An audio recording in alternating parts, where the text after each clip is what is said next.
Nous allons voir dans cette vidéo comment mettre un effet à un calque ou plusieurs effets à un calque. Ici, j'ai détouré rapidement la feuille qu'on voit à l'image.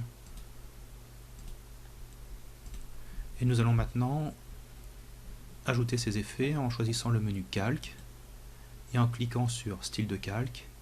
Et nous allons choisir ombre portée. Mais on verra par la suite qu'il sera possible d'ajouter d'autres options pour transformer ce calque. Ombre portée.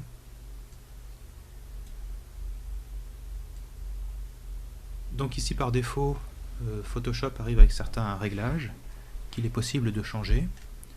On a notamment l'éclairage, qui nous indique que la lumière vient du haut, en haut à droite. Par convention en informatique, il n'est pas inintéressant de mettre en haut à gauche, c'est un peu une habitude. Et donc les gens ont l'habitude de voir le relief présenté ou se dessiner sous leurs yeux de cette façon. Ça peut être intéressant d'utiliser cette option en haut à gauche. Ou alors quelquefois quand on dessine des perspectives, des coupes, il va falloir respecter l'éclairage naturel, mettre la lumière au sud, ou plein sud, sud-ouest, sud-est, etc.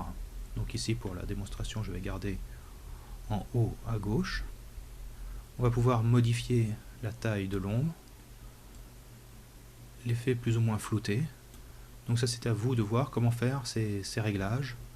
On va pouvoir augmenter l'intensité de l'ombre, la rendre plus sombre ou plus claire.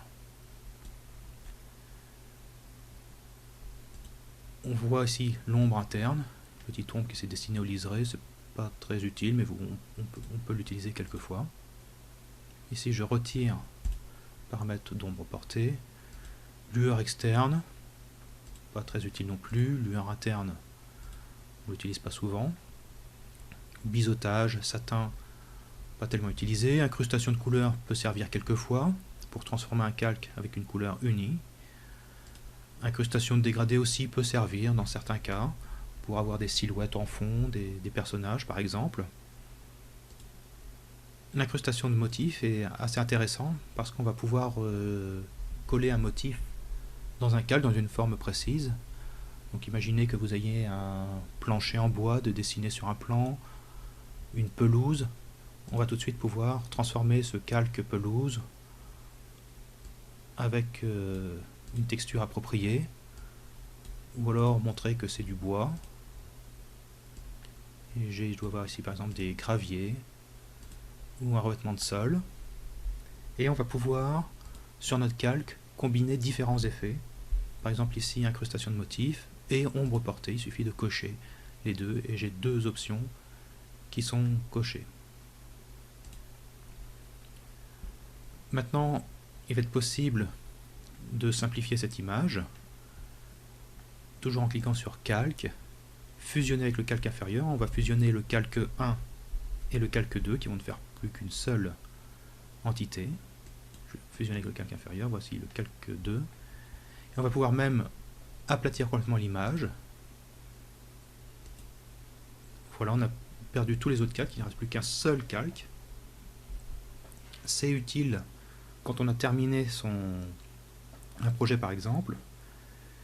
Mais par contre, si on enregistre comme ça, on n'aura plus la possibilité d'avoir ces calques. Et donc, ce qu'il est recommandé, c'est de toujours avoir une copie avec tous les calques d'enregistrer quelque part.